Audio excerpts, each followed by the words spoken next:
The old man was on the verge of starving at home, but he still gave his last bit of food to a little bird. After the bird finished eating, it magically turned into 7 dwarfs. To repay the old man for saving its life, they decided to sneak into his cobbler shop and make him a batch of fine shoes. At first, they weren't very coordinated and often ended up hurting each other by accident. This cross-eyed dwarf kept swinging his hammer right onto his buddy's head.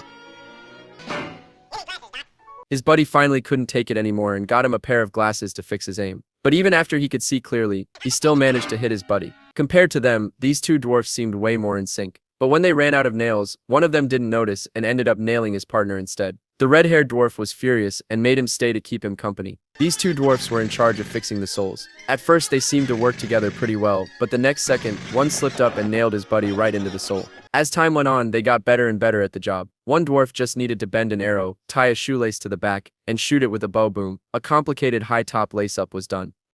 Another dwarf was even smarter. He used a gun to carve patterns on the shoe, and even painted beautiful designs on it. One of them used his head to guide the hammer. One could make shoes super fast, but they fell apart just as fast.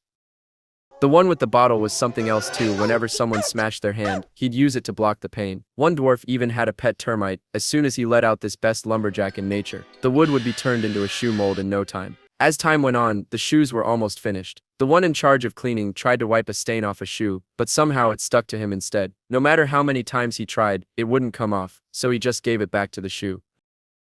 Another dwarf was much more careful. He polished a shoe until it was gleaming, only for a buddy to splash it with water. He had to polish it all over again, but it got splashed again. Seeing this happen, he polished it clean again, and when he saw his buddy coming, he splashed it himself first. But then his buddy never came. He was furious. After all these little mishaps, they finally finished all the beautiful shoes. They happily climbed into the shoes and started dancing. But they made way too much noise, catching the attention of the two old folks. The dwarf on lookout saw this and instantly panicked. Not wanting to scare the kind old couple, he quickly told his brothers to pull out. When the old man opened the door, he was stunned by the sight of so many beautiful shoes. They were overjoyed, thinking it was a gift from the gods. They never would have guessed it was all because of one small act of kindness.